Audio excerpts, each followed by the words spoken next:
Hello my dear friends and students, welcome to English maths. जैसा कि आप सबको पता है, इस समय हम लोग एसएससी CHSL 2023 के इंग्लिश के प्रीवियस पेपर सॉल्व कर रहे हैं और आज हम लोग करने जा रहे हैं सेट नंबर 6। ठीक है, और ये है 3 अगस्त 2023 का शिफ्ट टू मतलब ये 6वां होगा। मतलब क्या हुआ कि इसके पहले जो 2 अगस्त का पेपर हुआ था उसके हम लोग 4 किए थे। ठीक, उसके बाद 3 अगस्त का हम लोग 1 कर चुके हैं। अब 3 अगस्त का 2 करने जा रहे हैं तो ये +1 हो गया, 6 हो गया। ठीक है, पर डे 4 हुआ था तो 2nd डे में हम लोग दूसरा करने जा रहे हैं। इसके पहले वाला जिन लोगों ने नहीं देखा है तो आप लोगों को ये सजेशन है कि आप 2 अगस्त के चारों और 3 अगस्त का पहला वाला आप कर लीजिए। ठीक, अच्छा, और CHSL 2022 के भी हमने करा रखे हैं, उनको भी पूरा कर डालिए। अभी इस समय आप इसको देख रहे हैं, इसके अलावा अभी आप प्लेलिस्ट में जाएंगे। अभी 2 दिन पहले मैंने प्लेलिस्ट को थोड़ा सा और इम्प्रूव भी कर दिया है, सब अलग अलग कर दिया है। CHSL 2022 की लिस्ट अलग है, CHSL 2023 की प्लेलिस्ट अलग बना दिया हूँ। ऐसे ही CGL 22 की अलग है, CGL 23 की अलग है, सारी प्लेलिस्ट अलग अलग कर दिया हूँ। स्टेनो का एक प्लेलिस्ट में कर दिया था, अब मैंने दोनों की प्लेलिस्ट अलग अलग कर दी। स्टेनो 2022, स्टेनो 2023 अलग अलग है। CPO 2023 का ही कराए हैं। ठीक है, तो उसकी एक ही प्लेलिस्ट है, अभी 23 वाली है। 22 करा दूंगा आपके एग्जाम के पहले। ठीक है, MTS का कराया हुआ है। MTS 2022 वाले में कम हो पाया था, बीच में एक ट्रेजेडी हो गई थी तो मैं उसमें पूरा नहीं करवा पाया था उसको। ठीक है, तो अब की बार जब MTS होने लगेगा उसके पहले मैं 23 वाला भी पूरा करा दूंगा और जो 22 के बाकी हैं वो वाले भी करा दूंगा। ठीक, तो आपके पास मटेरियल बहुत है डिस्कशन करने के लिए। आप किसी भी एग्जाम को परसू करते हैं, डिस्कशन सारे वाले देखिए। पेपर सब में करीब पता लगा एक का दूसरे में, दूसरे का तीसरे में आ ही जाता है। ठीक है, तो चलिए PDF आपने सॉल्व कर ही लिया होगा। स्टार्ट करते हैं आपका डिस्कशन और देखते हैं आपका पहला क्वेश्चन। आज की सीन का पहला क्वेश्चन क्या है? ये इम्प्रूवमेंट का क्वेश्चन है। अच्छा, इम्प्रूवमेंट 2 तरह से होता है, या तो अंडरलाइन कर देते हैं या जैसे ये ब्रैकेटेड किया हुआ है तो वैसे ब्रैकेटेड कर देते हैं। ब्रैकेट बना होगा, सीधी सी बात होगा, ब्रैकेटेड जो वर्ड होगा ब्रैकेट के अंदर, या तो उसका साइनोनिम एंटोनिम पूछ लेते हैं या उसको इम्प्रूव करना है। तो एक बार स्टेटमेंट आप देख लिया करिए, जरूर देख लिया करिए। ठीक है, अगर जो ब्रैकेटेड है वही सेम उसी तरह से नीचे मिल रहा है तो इसका मतलब ये इम्प्रूवमेंट करने का होगा। ठीक है, ऊपर परेशान होने की नहीं, पूरा स्टेटमेंट देखने की जरूरत नहीं है। फिर भी अगर आप जल्दी से देख सकते हैं, जैसे एक वर्ड ढूंढा करिए ना, सब्स्टिट्यूट या इम्प्रूव, एक वर्ड, ये वर्ड दिख जाए तो आप समझ जाइएगा कि वहाँ इम्प्रूवमेंट ही करना है। अब यहाँ पढ़ के देखिए, लिखा है कि no sooner did she shouted.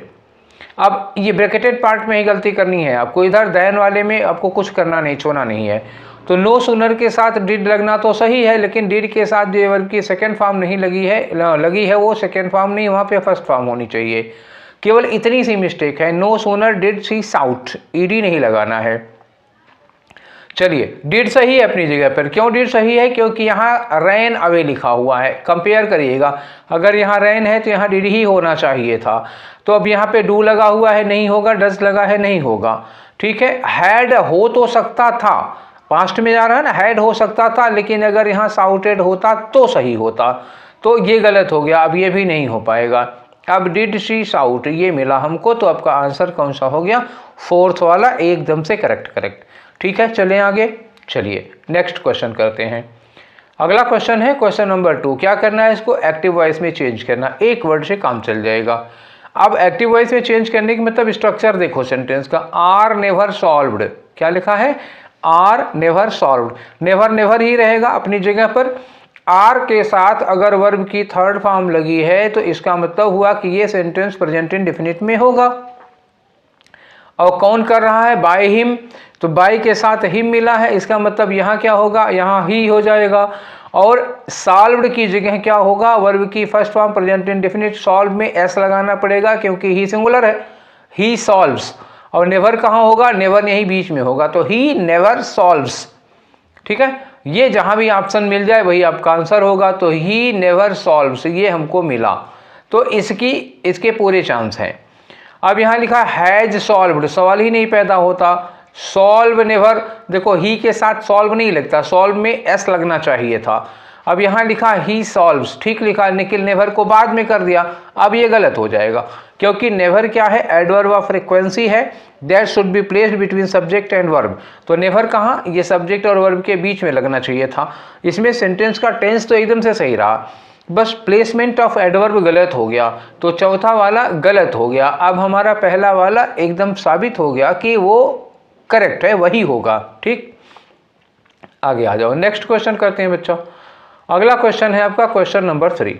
इसमें क्या करना है, इसमें आपको देखो एक वर्ड यहाँ मिल रहा है एरर, तो एरर बताना है। ये 4 वर्ड दिए हैं। अब की बार सेंटेंस में ग्रामेटिकल एरर नहीं है, बल्कि एरर किसकी हो रही है, वर्ड कोई गलत लग गया है। चलिए देखिए, यहाँ लिखा है माई कलीग्स, कलीग की स्पेलिंग ही गलत हो गई है, ठीक है ना, तो कलीग की स्पेलिंग ही गलत हो गई है, ये वर्ड ही गलत है। तो कलीग की स्पेलिंग एक्चुअली होती क्या है, COLLEA, ठीक है, EA होगा, उसके बाद G होगा, तो इसके बाद U और E होगा, ये होता है कलीग की स्पेलिंग। तो ये गलत है और यही आपका आंसर है, ठीक है ना। कंसेंस की स्पेलिंग एकदम से ठीक है, मॉरली की स्पेलिंग एकदम से ठीक है, ग्रेव की भी एकदम से ठीक है, तो ये आंसर नहीं होंगे। आपका आंसर कौन सा होगा, कलीग होगा, ठीक है। क्लियर हो गया, संतुष्ट हो, चलें आगे। चलिए आगे चलते हैं।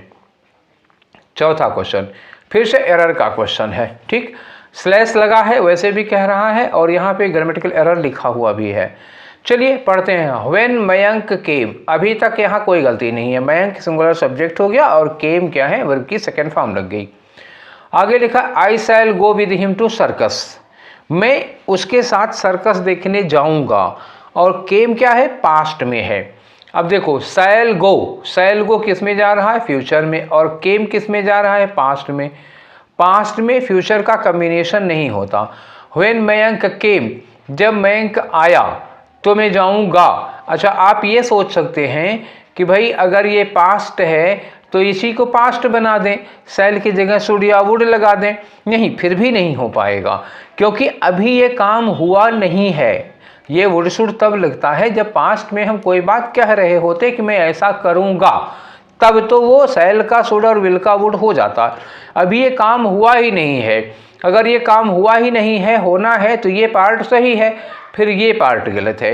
ये बीते हुए समय का नहीं होना चाहिए था, पास्ट का नहीं होना चाहिए था, बल्कि प्रेजेंट का होना चाहिए था। तो इसका जो स्ट्रक्चर बनता वो क्या बनता, व्हेन मयंक विल कम, ठीक है। अभी जल्दबाजी मत करिएगा, आप सोचेंगे कि विल आपने कैसे लगा दिया, ठीक है, अभी लगाने दीजिए मुझे। व्हेन मयंक विल कम, ये होता जब मयंक आएगा तो I shall go with him to circus, ये ठीक लग रहा है आपको, ठीक है। तो ये वाला फ्यूचर में और ये वाला फ्यूचर में, दोनों फ्यूचर में हो गया।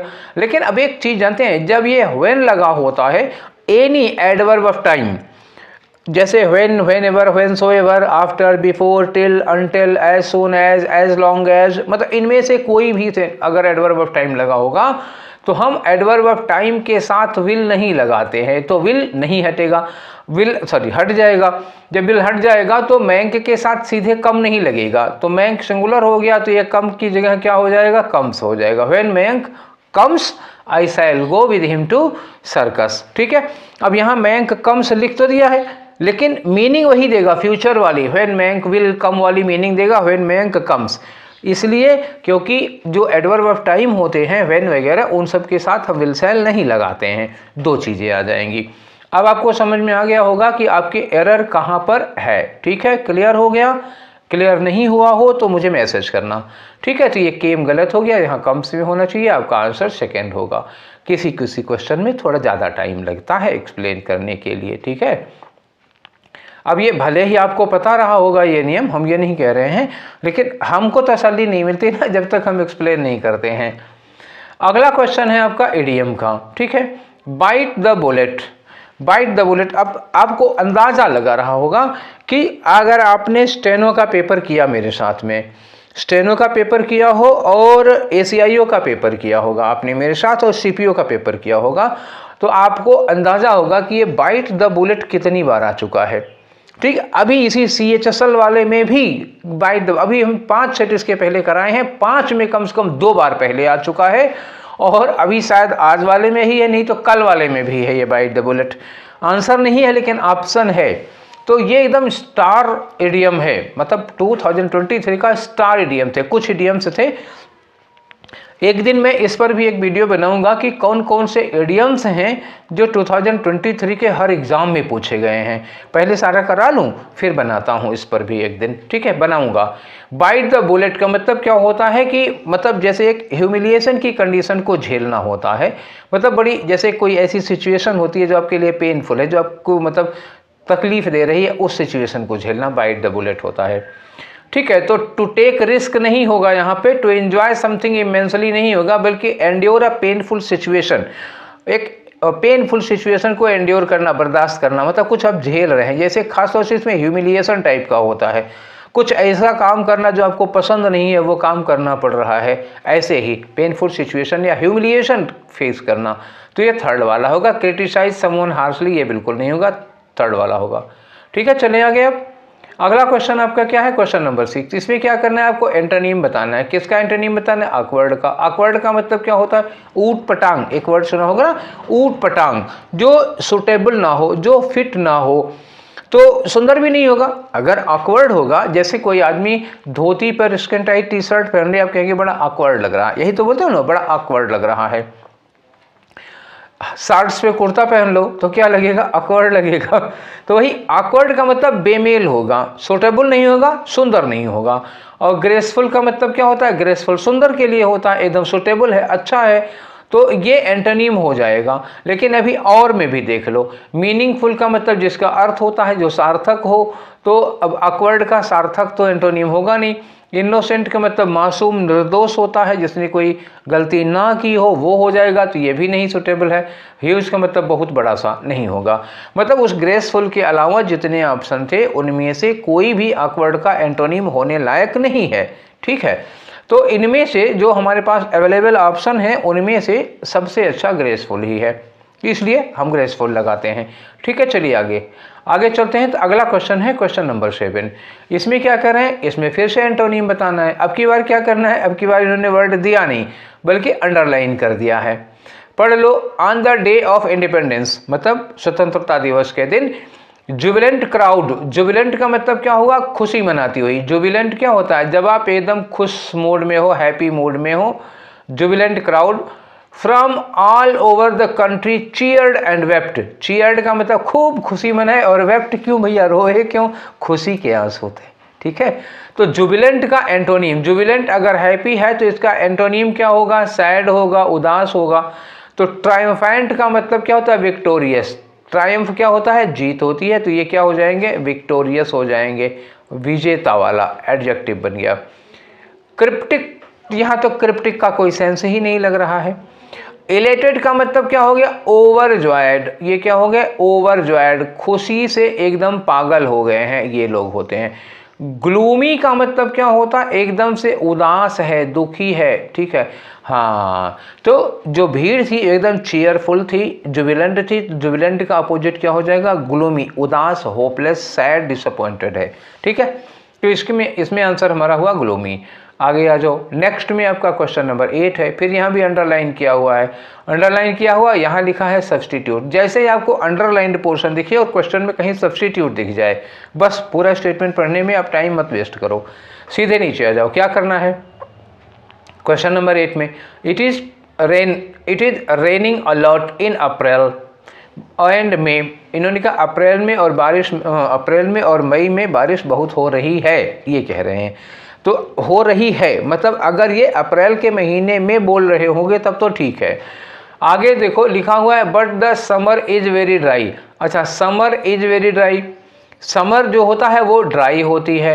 अब इन्होंने क्या क्या, ये क्या सेंटेंस हो गया, एक वेदर सिचुएशन इन्होंने बताई है। ठीक है ना, वेदर सिचुएशन बताई। वेदर सिचुएशन बताने का मतलब हुआ कि ये सेंटेंस क्या हो गया, ऑलवेज के लिए बताया है। क्या बता रहे हैं, ये ऑलवेज ट्रू वाला बताया है। जब भी हम किसी कहीं की कल्चर, वहाँ के वेदर, वहाँ के क्लाइमेट की बात करते हैं तो वो sentence universal truth, permanent truth होता है। सपोज हम ये कहें कि चेरापूंजी में या मानसराम में सबसे ज़्यादा बारिश होती है, तो ये किसी एक सीज़न के लिए ही नहीं बोल रहे हो, ये हर सीज़न के लिए बोल रहे हो। जैसे हम कहें कि उत्तर प्रदेश में 8 महीने गर्मी पड़ती है, बरसात में गर्मी ही रहती है, तो 8 महीने गर्मी पड़ती है, तो ये हम एक साल के लिए नहीं बोले ना, हर साल के लिए, हमेशा के लिए बोल रहे हो। और जैसे ही कोई परमानेंट सेगमेंट आप उठाते हैं, तो परमानेंट सेगमेंट केवल प्रेजेंट इंडेफिनिट होता है। तो ये जो इट इज़ रेनिंग लिखा हुआ है, इट इज़ रेनिंग ना होकर के क्या करोगे, क्योंकि ये परमानेंट सेगमेंट है इसलिए यहाँ क्या करोगे, इट रेन्स। क्या हो जाएगा, इट रेन्स। तो कहाँ है रेंस, इट वाज रेनिंग भी नहीं होगा, इट विल रेंस भी नहीं होगा, क्या होगा, इट रेन्स। तो ये लगा लो। अब कहोगे इट रेन क्यों नहीं हुआ, अरे भाई इट लगा है, इट के साथ रेन वर्ब सिंगुलर सब्जेक्ट के साथ प्लूरल वर्ब नहीं लगा सकते, वर्ब में एस लगाना पड़ेगा, तब सिंगुलर सिंगुलर का बैलेंस बन पाएगा, इसलिए इट रेन्स अलॉट होगा। क्लियर, चलिए आगे। ठीक है, नेक्स्ट क्वेश्चन आ जाओ। आपका अगला क्वेश्चन है क्वेश्चन नंबर 9। तो 9 में क्या है, वन वर्ड सब्स्टिट्यूशन। स्टेटमेंट दिया है, किसके लिए वन वर्ड लगाना है, देखो लिखा a person who conforms to accepted behaviour. अब देखो कन्फर्म्स के साथ टू लिखा है, आप कहोगे इसके साथ वर्ब की थर्ड फॉर्म नहीं लगनी चाहिए, यही ना आपको लग रहा होगा। नहीं, ये एक्सेप्टेड वर्ब नहीं है, एडजेक्टिव है। Accepted behaviour are established practices. एक ऐसा व्यक्ति जो कन्फर्म करता है हमारे एक्सेप्टेड बिहेवियर या एस्टेब्लिश्ड प्रैक्टिसेस, मतलब क्या हुआ, हमारे कस्टम। एक्सेप्टेड बिहेवियर और एस्टेब्लिश्ड प्रैक्टिसेस क्या होती हैं, हमारे कस्टम्स होते हैं, हमारे रीति रिवाज होते हैं, ठीक है ना, समझ गए, ये होंगे ट्रेडिशंस होती हैं, हमारी परंपराएं होती हैं। तो ऐसा व्यक्ति जो हमारे रीति रिवाजों, हमारी परंपराओं को मानता है, उसको क्या कहते हैं। अच्छा, इसके पहले मैं आपको दो कन्फर्म करना चाह रहा हूँ। एक कन्फर्म में CONFIRM होता है और एक CONFORM होता है। दो कन्फर्म आपको दिख रहे होंगे। इस वाले कन्फर्म की मीनिंग आप समझ ही रहे होंगे। कन्फर्म करना का मतलब किसी चीज़ को वेरीफाई कर लेना। जैसे हमने कोई आपको फैक्ट बताया, कोई चीज़ बताई, आप उस पर गूगल पे कन्फर्म करते हैं, कई बार होता है। अब तो क्लास में, ऑफलाइन क्लास में तो अक्सर ही होता है कि हम क्लास में खड़े खड़े कुछ बता रहे हैं, उधर पीछे बच्चे गूगल से चेक करते हैं कि जो बता रहे हैं वो सही बता रहे हैं कि नहीं बता रहे हैं। तो ये क्या होता है, ये कन्फर्म में FIRM होता है। आप कहीं से देख के उस बात को वेरीफाई कर रहे हो तो कन्फर्म करना होता है। जब FORM होता है तो इसका मतलब क्या होता है, आप उस चीज़ को ओबे कर रहे हो, या उस चीज़ को आप फॉलो कर रहे हो। याद करो, एक दिन मैंने फॉलो करना, ओबे करने के ढेर सारे वर्ड बताए थे। उसमें मैंने बताया था ओबे, फॉलो, कंप्लाई, अबाइड, ठीक है ना, कैरी आउट, ये सब चीज़ें मैंने बताई थी। लेकिन उस दिन मुझे ये कन्फर्म नहीं याद आया था, तो उस दिन मैं कन्फर्म नहीं बताया था। उसी वाली लिस्ट में ये कन्फर्म वर्ड को भी जोड़ दो। कन्फर्म मतलब किसी रीति रिवाज को, परंपरा को, रूल को, नियम को फॉलो करना, मानना। तो फॉलो करना, ओबे करना, कंप्लाई करना, अबाइड करना, वो सारी चीज़ें आ जाएंगी। तो ऐसे आदमी को क्या कहोगे, कन्फर्मिस्ट कहोगे, ठीक है। क्या होगा वो, कन्फर्मिस्ट होता है, ठीक है, जो परंपराओं को मानता है, फॉलो करता है, पुराने एस्टेब्लिश्ड रूल्स को। साइकोलॉजिस्ट जानते हो, मनोवैज्ञानिक होता है, वो ये पता लगा के बता देता है कि आपके दिमाग में क्या चल रहा है इसमें। सोशलिस्ट क्या होता है, सोशलिस्ट सामाजिक व्यक्ति होता है, ठीक है। और रिबेलिस्ट क्या होता है, रिबेल ले लो, एक वर्ड होता है रिबेल। रिबेल का मतलब क्या होता है, विद्रोह होता है, अपनी सरकार या अपने शासन की नीतियों के खिलाफ हैं, अब सड़क पर उतर आते हैं, ये विद्रोह होता है, ठीक है। तो रिबेल, ठीक है। रिबेलिस्ट मतलब विद्रोही होता है, रिबेलियन कह सकते हो इनको। तो आंसर आपका कौन सा हुआ, सेकेंड वाला। चलिए आगे बढ़ते हैं, एक क्वेश्चन पर काफ़ी देर हो गई, ठीक है। आगे आते हैं, नेक्स्ट क्वेश्चन आपका 10 है। इसमें क्या करना है, एंटोनीम बताना है, किसका, अंडरलाइन पोर्शन का। अंडरलाइन क्या किया है, बैरन को। बैरन मतलब बंजर होता है, अनउपजाऊ होता है, ठीक है। मतलब खेत के लिए ज़्यादातर यूज किया जाता है, फील्ड के लिए, खेतों के लिए, जहाँ पे मिट्टी की क्वालिटी ऐसी नहीं होती है कि वहाँ क्रॉप प्रोडक्शन हो सके, ठीक है, उसको बैरन कहते हैं। हालांकि ह्यूमन बीइंग के सेंस में भी कभी कभी लोग यूज करते हैं, एनिमल के लिए भी यूज करते हैं, कभी कभी दिमाग के लिए भी कहते हैं ना, बैरन ब्रेन। बैरन ब्रेन का मतलब क्या हुआ, ऐसा ब्रेन जहाँ जो प्रोडक्टिव नहीं है। तो लिखा है the field remained barren despite the efforts of the local administration and agriculture scientist. तो एग्रीकल्चर के जो साइंटिस्ट हैं, कृषि वैज्ञानिक हैं, और लोकल का प्रशासन जो है, सब लोगों ने लाख कोशिश की, लेकिन वो ज़मीन बंजर ही रही। बंजर मतलब अनउपजाऊ रही। तो इसका एंटोनीम क्या हो जाएगा, उपजाऊ हो जाएगा। ये देखो स्टेराइल का मतलब अनउपजाऊ होता है, तो ये क्या हो गया, साइनोनिम हो गया। अनफॉरगिविंग, जो माफ़ ना करे, इसका कोई लेना देना नहीं है, ना इधर साइनोनिम ना एंटोनिम, कुछ नहीं है, नॉट रिलेटेड है ये। डैम्प का मतलब क्या होता है, थोड़ा वेट ज़मीन को कहते हैं, जो ज़मीन क्या होती है, थोड़ी गीली होती है, नमी जिसमें होती है ज़्यादा, उसको डैम्प कहते हैं। और फर्टाइल का मतलब क्या होता है, फर्टाइल का मतलब होता है प्रोडक्टिव, ठीक है, प्रोलिफिक हो जाता है। तो ये हो गया प्रोडक्टिव, उपजाऊ होगा। तो ये क्या हो गया, आपका एंटोनिम हो गया, और यही आपका आंसर हो गया। क्लियर। चलिए आगे आते हैं, आपका नेक्स्ट क्वेश्चन लेते हैं। तो नेक्स्ट क्वेश्चन भैया क्या है, फिर कुछ अंडरलाइन किया हुआ है, उन्होंने कहा कि यहाँ से करेक्ट स्पेलिंग। अच्छा, जब यहाँ देखो कोई वर्ड और यहाँ चारों वर्ड वही लिखे हुए हैं, तो दैट मीन्स कि वो स्पेलिंग का क्वेश्चन होगा। फेनामिना यहाँ पे लिखा हुआ है, तो इधर देखे बिना पहले स्पेलिंग देखो फेनामिना क्या क्या होता है। पहले देखो आप PHE, ठीक है ना, पहले PHE देखो, उसके बाद नो लगा दिया करो, नो। तो या पी को अलग करो, पी लिखो, फिर ही लिखो, नो लिखो। नो के बाद आप क्या लिखो, MENA, ठीक है, क्या होगा, MENA, मेना समझ लो, फेनामेना। ऐसे PHENO, तो अब ढूंढो आप PHENO कहाँ मिलेगा। तो पहले PHE देख लो, ये PHI है, F लिखा, ये PHY है, तो PHE यही हमको मिला, PHENO, ये है स्पेलिंग, ठीक है। तो चलें आगे, चौथा हो गया आपका ऑप्शन। आगे बढ़ते हैं, नेक्स्ट क्वेश्चन देखते हैं आपका, और नेक्स्ट क्वेश्चन है क्वेश्चन नंबर 12, जिसमें आपको क्या बताना है, एंटोनिम। मतलब आज साइनोनिम पूछना भूल ही गए क्या, हमको लगता है सबके सब एंटोनिम ही है। सेरेंडिपिटी, अब ये सेरेंडिपिटी ये क्या चीज़ है, ये वर्ड आपको शायद नया सा लगा होगा ना, इस तरह का वर्ड तो आपने सुना नहीं होगा।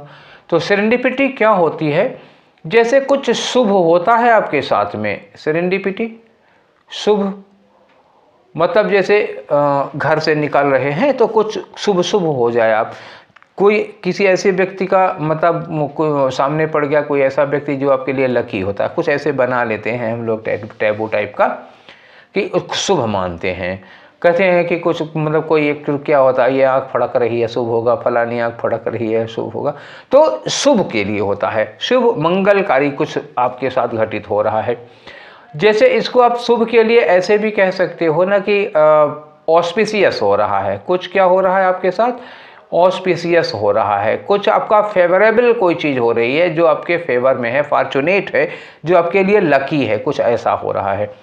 इसका एंटोनीम क्या होगा, इसका एंटोनीम तो हमको यही दिख रहा है, मिसफॉर्चून। मिसफॉर्चून का मतलब कुछ आपके साथ क्या हो रहा है, अशुभ। अशुभ या मिसफॉर्चून का मतलब होता है ना दुर्भाग्य, दुर्भाग्य का मतलब कुछ अशुभ हो रहा है ना, भाग्य खराब है, ये हो जाएगा। तो आंसर तो आपका मिसफॉर्चून हो गया।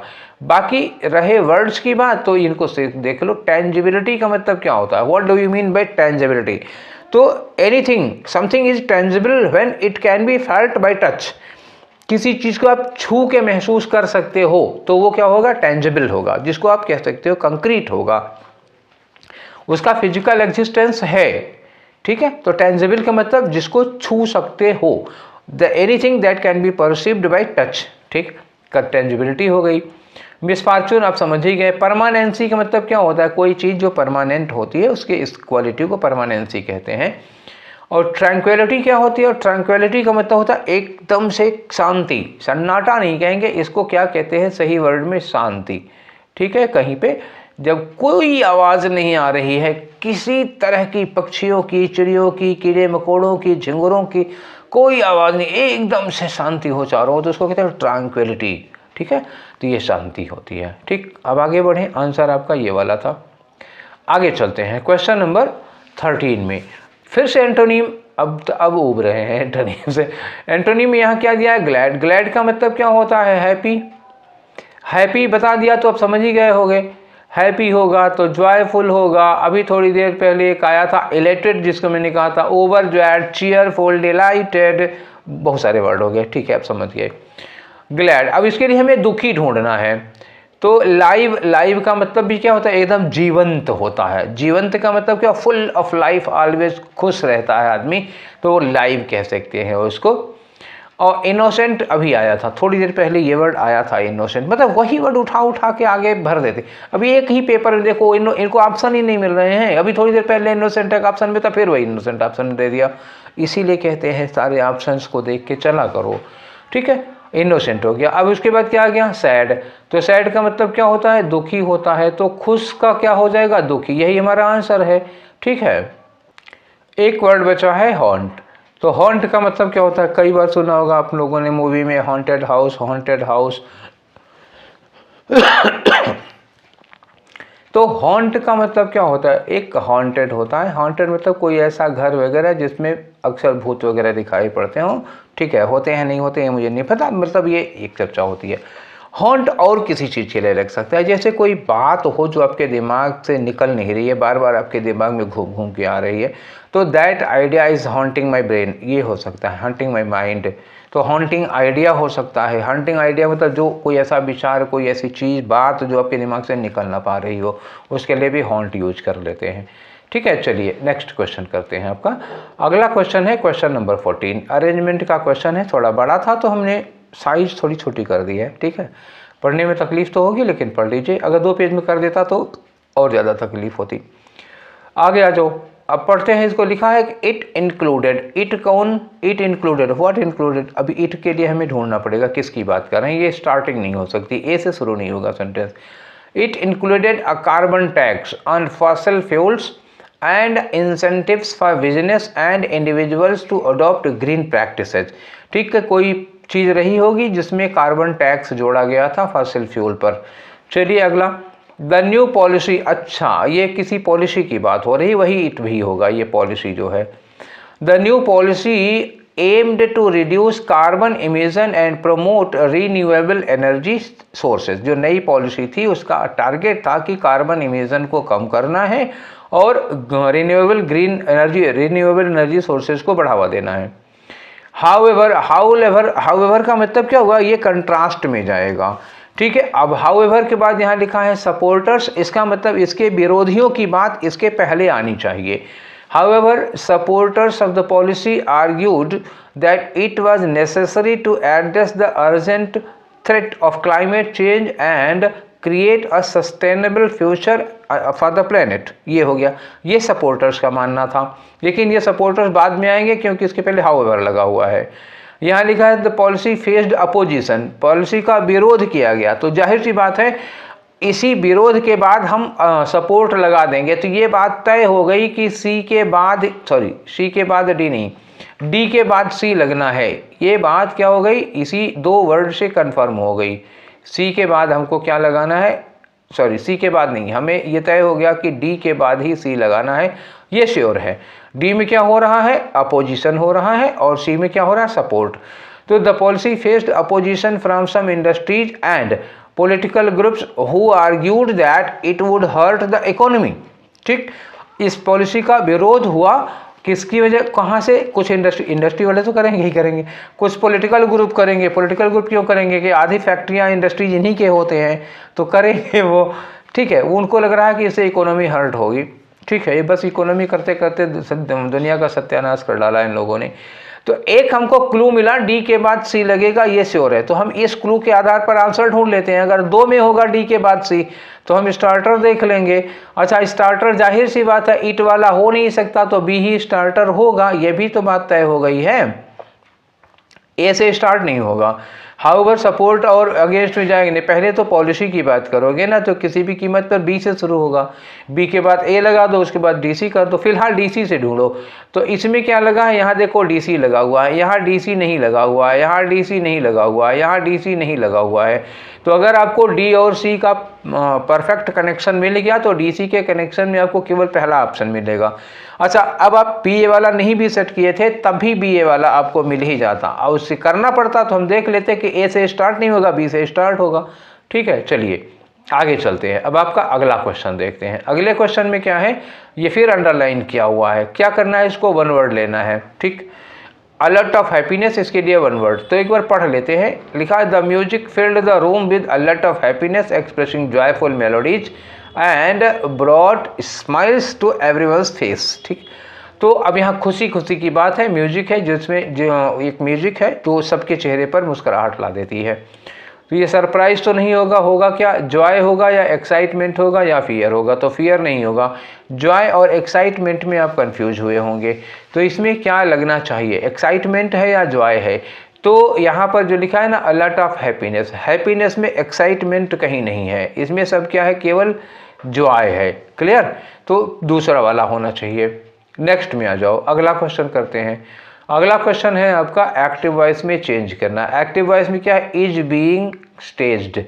तो आपको इसका फंडामेंटल पता होगा, जब हम वर्ब के साथ आईएनजी फॉर्म लगाते हैं तो हमेशा क्या होता है, पैसिव वॉइस में बीइंग के साथ हम वर्ब की थर्ड फॉर्म यूज करते हैं।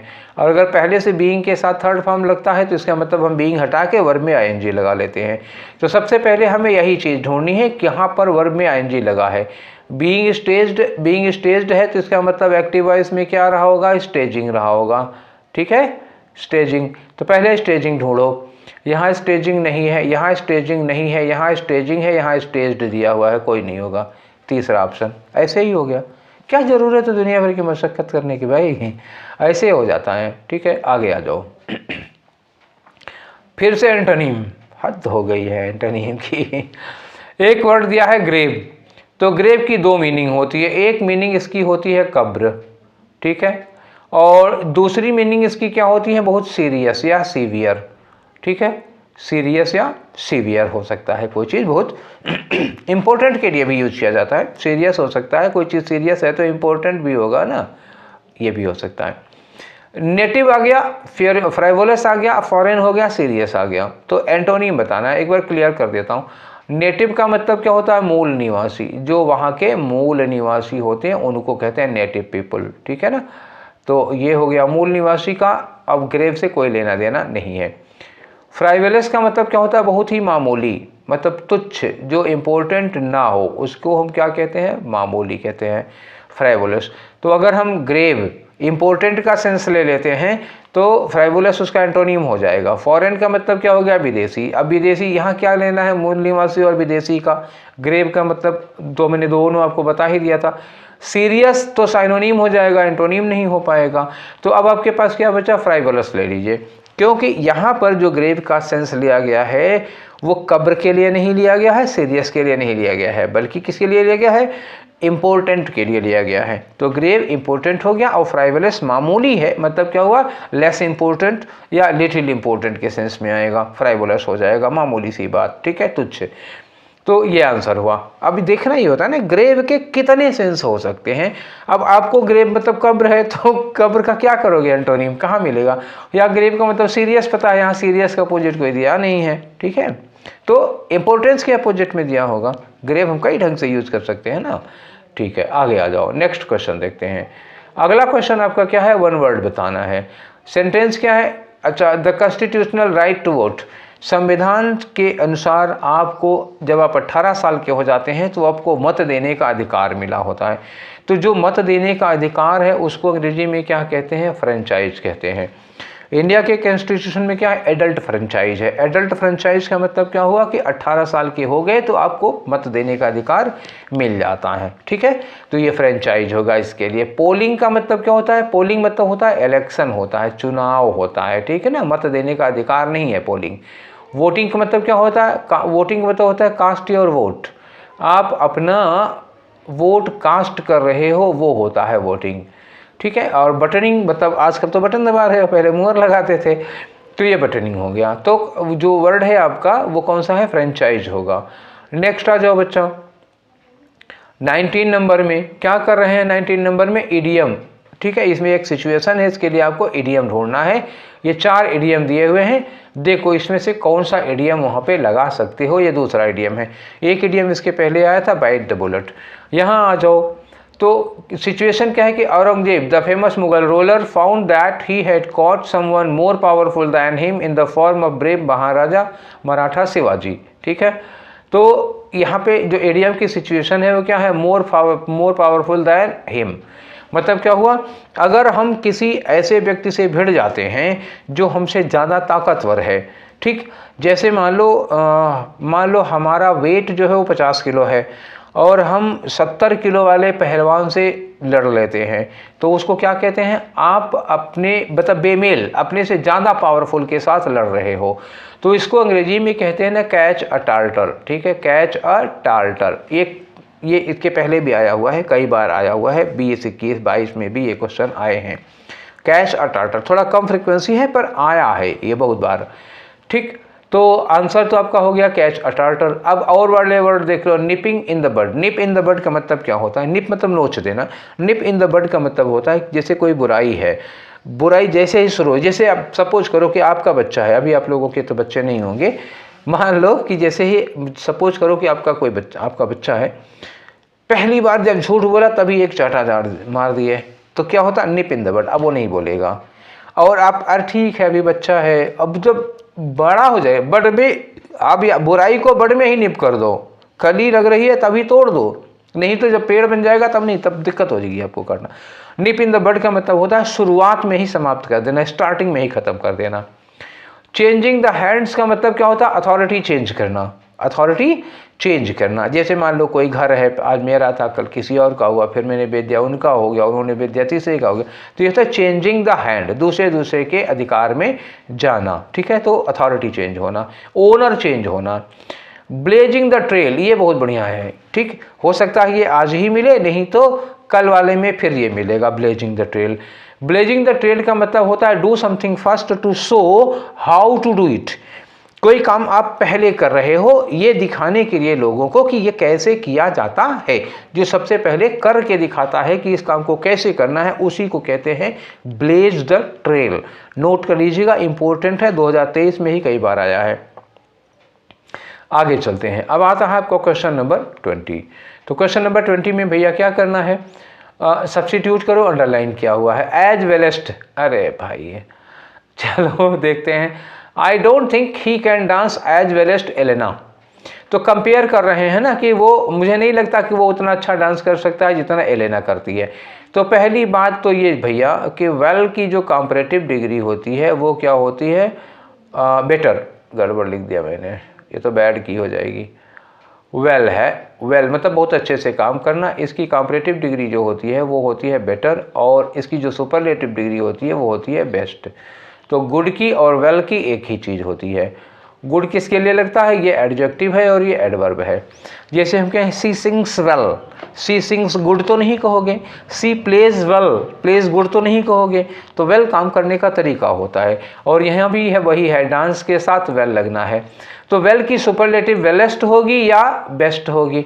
बेस्ट होना चाहिए। अच्छा क्या बेस्ट यहाँ लग जाएगा? एज बेस्ट एज नहीं, बेस्ट एज बेस्ट एज नहीं होगा। दो लोगों में कंपैरिजन हो रहा है, ही में और एलेना में, तो सुपरलेटिव आप नहीं लगा सकते हो। और बेटर लगाने के मतलब हुआ कि बेटर देन लगाते, तो बेटर देन मिल जाएगा, तो वो हो सकता है या तो यहाँ पे क्या लगेगा, या तो यहाँ पे लगेगा बेटर देन। अभी आप ऑप्शन के चक्कर में मत पड़ो, या तो बेटर देन होगा या तो होगा एज वेल एज, ठीक है, एज वेल एज, या तो पॉजिटिव डिग्री का कंपैरिजन होगा एज वेल एज में, या तो फिर क्या होगा बेटर देन में, क्योंकि दो लोगों के बीच में सुपरलेटिव की कंडीशन ही नहीं बनेगी। अब यहाँ आगे वेलर देन, भाई वेल की कंपैरेटिव वेलर नहीं होती है, क्या होती है? बेटर होती है, तो ये नहीं होगा। वेलेस्ट नहीं होगा, एज वेल एज हमको मिला है, और वेल देन नहीं होता, बेटर देन हो सकता था। तो आपके पास एक ऑप्शन बच रहा है एज वेल एज का। क्लियर? ठीक है, अब आगे चलते हैं। अब आपके पास क्या है? एक पैसेज है, तो इस पैसेज में देखो ज़्यादातर तो हमने ब्लू कर रखा है, मतलब वहीं से आंसर बनने हैं, जहाँ से आंसर बनने हैं उससे कम ही बचा है जो ब्लैक है। तो कम, लेस इंपॉर्टेंट वाला कोई पार्ट नहीं है। पहले क्या करना होगा? इसको सही से सॉल्व करना है, तो you must do question first. सबसे पहले आप क्वेश्चन पढ़ लीजिए, ठीक है। क्लोज टेस्ट आता है इस जगह पे, लेकिन इस वाले में क्लोज टेस्ट ना आकर के पैसेज आ गया है। किसी कुछ भी पूछा जाए यार, यू मस्ट बी रेडी, तैयार रहना चाहिए ना। चलिए, तो 21 में क्वेश्चन क्या पूछा है कि what has the Indian talent for acquiring material wealth led to, ठीक है। तो जो इंडियन टैलेंट है वो मटेरियल वेल्थ को एक्वायर करने के, इंडियन टैलेंट, मटेरियल वेल्थ का मतलब क्या होता है? भौतिक सुख सुविधाओं को पाने के लिए व्हाट हैज़ लेड टू, ठीक है ना, व्हाट हैज़ लेड टू, किसने इंडियन टैलेंट को मटेरियल वेल्थ एक्वायर करने के लिए लीड किया, उकसाया है, ठीक। चलो देख लेंगे इसका ऑप्शन, मटेरियल वेल्थ करने के लिए इंडियन टैलेंट को किसने उकसाया है। नेक्स्ट आ जाओ, दूसरा क्वेश्चन है what are the weaknesses of traditional Indian firm. Traditional Indian firm की वीकनेसेस, कमजोरियां, ध्यान रखिएगा ट्रेडिशनल इंडियन फर्म की कमजोरियां क्या हैं ये हमको देखना है, ठीक है। अब और आगे आ जाओ, एक क्वेश्चन लिखा है, why is the desire to succeed more intense in India. Desire to succeed, जो सफल होने की इच्छा है इंडिया में बहुत ज़्यादा इंटेंस है, बहुत ही ज़्यादा इंटेंस है, ऐसा क्यों है। 3 क्वेश्चन है, ये सब डायरेक्ट क्वेश्चन है। नेक्स्ट में आ जाओ, अगला क्वेश्चन है 24 में क्या कहा इन्होंने, एंटोनीम बताओ। यहाँ भी एंटोनीम बताना है किसका, डेबिलिटेटिंग का। वैसे डेबिलिटेटिंग का मतलब क्या होता है, वीकेन, किसी को कमज़ोर करना या डिस्करेज करना या बीमार करना, थकाना, ये होता है। अब यहाँ लिखा है कि मोस्ट अप्रोप्रिएट साइनोनिम, चलो साइनोनिम के दर्शन तो हुए। किसका, एफिक्सिएटिंग, एस्फिक्सिएटिंग। देखो एक वर्ड होता है एस्फिक्सिया, सुना होगा। एस्फिक्सिया एक फिजिकल कंडीशन होती है जब आपका दम घुटता है, सांस फूलने की दिक्कत होती है। एस्फिक्सिया होता है जब किसी की सांस फूलने से या दम घुटने से किसी की डेथ हो जाती है, तो उसको कहते हैं एस्फिक्सिया। तो हो सकता है यही वर्ड, इसी वर्ड की मीनिंग हमको ढूंढनी होगी। चलो देखें यहाँ किस सेंस में ये यूज किया जाता है। तो पहले हम लोग देखते हैं, ये पैसेज पढ़ो। लिखा है कि such examples of commercial success, लिखा है, of innovation, drive, vision, determination और adaptability and adventure are anchored in the basic Indian openness and talent for acquiring material wealth. एक चीज़ तो ये हो गई कि ये सारी चीज़ें हैं जो इंडियन टैलेंट को मटेरियल वेल्थ एक्वायर करने के लिए एंकर कर रही है, रोक रही है। लिखा है for every success story there are, of course मतलब निस्संदेह हर सक्सेस स्टोरी के लिए क्या है, there are dozens of failures. क्या क्या होते हैं, देखो इंडियन ट्रेडिशनल फर्म, ये है इंडियन ट्रेडिशनल फर्म, क्वेश्चन पूछा गया था जो इंडियन ट्रेडिशनल इंडियन फर्म है, हैव देयर स्ट्रेंथ, उनकी जहाँ पर स्ट्रेंथ है वहीं पर आल्सो देयर वीकनेसेस, इनकी कमजोरियाँ क्या हैं। जो इंडियन ट्रेडिशनल फर्म है उनकी कमजोरियाँ क्या हैं। लिखा है कि these perhaps the most debilitating are, इनमें जो कमजोरियां हैं उनमें सबसे डेबिलिटेटिंग, सबसे ज़्यादा डेबिलिटेटिंग मतलब वीक करने वाला, सबसे कमज़ोर करने वाला कौन सा है, लैक ऑफ टीम वर्क। ये आप गोल करिए, अब हमको आंसर मिलना शुरू हुआ है। डेबिलिटेटिंग की मीनिंग बतानी है, कमज़ोर करने के लिए ही लगा है। यहाँ क्या है, सबसे ज़्यादा डेबिलिटेटिंग क्या है इंडियन ट्रेडिशनल फर्म को, लैक ऑफ टीम वर्क और वीकनेस फॉर क्विक प्रॉफिट। हमको तुरंत प्रॉफिट चाहिए, हम जैसे हम कुछ करते हैं तो मुझको चाहिए बस अभी पैसा लगाए अगले हफ्ते से पैसा आने लगे। एक वीकनेस फॉर क्विक प्रॉफिट, एक लैक ऑफ टीम वर्क, 2 चीज़ हो गई। आगे लिखा है कि these reflect ingrained way, ingrained का मतलब क्या होता है कि हमारे दिमाग में कोई चीज़ भरी हुई है, ठूस ठूस के भर गई है। Way of thinking, ingrained way of thinking मतलब हम चेंज ही नहीं कर पाते, अपनी थिंकिंग को ही नहीं बदल पाते, वही पुराने ढंग से सोच रहे रहते हैं। And planning as does the distrust of anyone outside the family, अब परिवार के बाहर के किसी आदमी पर भरोसा ही नहीं करते हैं। Which inhibits the adoption of modern practices of management, और इसकी वजह से आप जो मॉडर्न प्रैक्टिसेस हैं मैनेजमेंट की उसको आप एडॉप्ट ही नहीं कर पाते हो, हिचकिचाहट बनी रहती है, वो इनहिबिट करता है, रोकता है आपको। बट सच वीकनेसेस आर, लेकिन ये जो कमियां हैं मोर देन कंपेंसेटेड फॉर, ठीक काफ़ी हद तक कंपेंसेट हो गए हैं by the desire of succeed. अब क्या होता है यहाँ पे, जो ये वीकनेसेज हैं उसमें और ज़्यादा प्लस क्या हो जाता है, वो प्लस हो जाता है डिजायर फॉर सक्सीड, सफल होने की, तुरंत सफल होने की एक इच्छा होती है, which probably more intense in India, और ये चीज़ इंडिया में कुछ ज़्यादा ही है intense, given the omnipresent fear of poverty. एक चीज़ है, डर क्या होता है, हम क्विक सक्सेस के लिए क्यों बहुत मोटिवेट होते हैं, डर क्या होता है, डिजायर टू सक्सीड किससे प्रेरित होती है, एक तो फियर ऑफ पॉवर्टी, गरीबी का डर है, दूसरे क्या है यहाँ पे cut throat competition of opportunity, एक मौके के लिए कट थ्रोट कंपटीशन, एकदम गला काट प्रतियोगिता है, और एस्फिक्सिएटिंग होल्ड ऑफ हायरार्की, हायरार्की का मतलब क्या हुआ, जो जन्मजात अधिकार वाला सिस्टम है उसका एक्सफिक्सिएटिंग होल्ड है, मतलब एकदम दम घोटू माहौल बना हुआ है इसका, ठीक है, मतलब इसमें जिसमें किसी का दम घुट जाए, ठीक वो वाला। तो एक्सफिक्सिएटिंग के भी मतलब समझ में आ गया। अब चलते हैं हम लोग, आपको हाईलाइट हमने कर दिया है, आंसर की ओर चलते हैं। देखिए तो 21 में क्या आंसर बन रहा है आपका, क्वेश्चन क्या है एक बार फिर से पढ़ के देखो।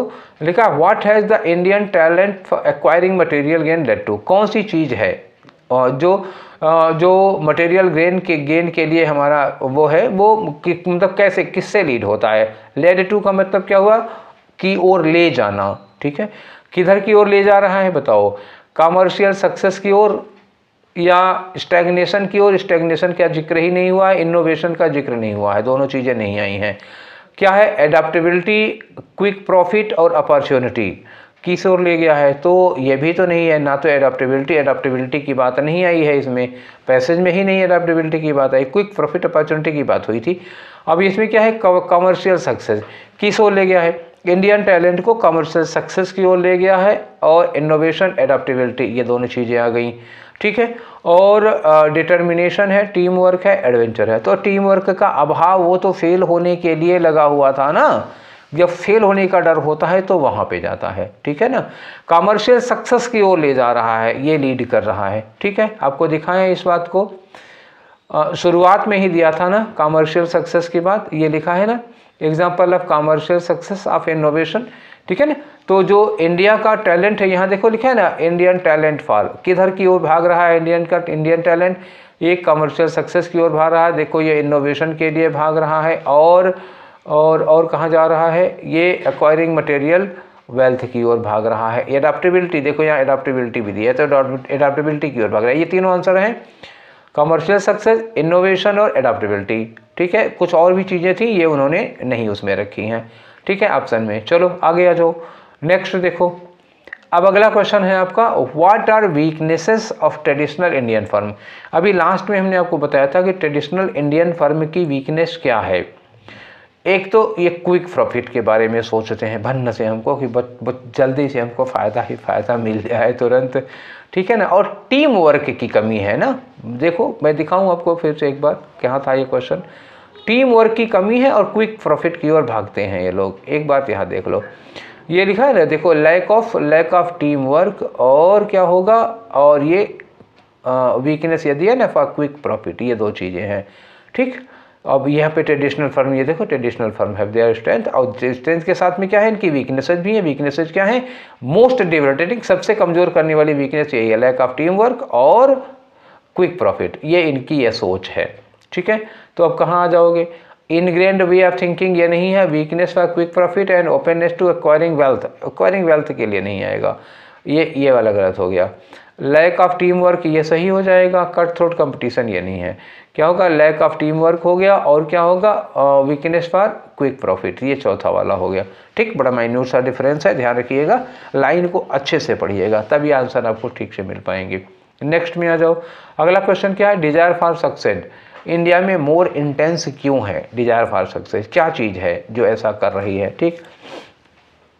तो एक तो फियर ऑफ पॉवर्टी है, यह है फियर ऑफ पॉवर्टी है, कट थ्रोट कंपटीशन है, और ये है कि होल्ड ऑफ हायरार्की, वही एस्फिक्सिएटिंग होल्ड ऑफ हायरार्की, मतलब पीढ़ी दर पीढ़ी लोगों का उसी पे कम अधिकार बना हुआ है।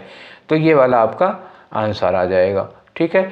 इसके बाद आपका आता है क्वेश्चन कौन सा, ये वाला, जिसमें आपको सबसे पहले तो डेबिलिटेटिंग का एंटोनिम बताना है, मतलब कमज़ोर करने वाला, कमज़ोर करने का एंटोनिम क्या होता है, मजबूत करने वाला, ठीक है। तो एनफीबलिंग क्या होगा, फीबल का मतलब कमज़ोर करना होता है, तो साइनोनिम पूछा होता तो ये हो जाता, साइनोनिम फिलहाल पूछा नहीं है। और क्रिपलिंग का मतलब, क्रिपल मतलब क्या होता है, अपाहिज कर देना, किसी को अपंग बना देना, तो ये भी कमज़ोर करने के ही सेंस में आएगा, तो ये साइनोनिम हो जाएगा, ये भी साइनोनिम हो जाएगा।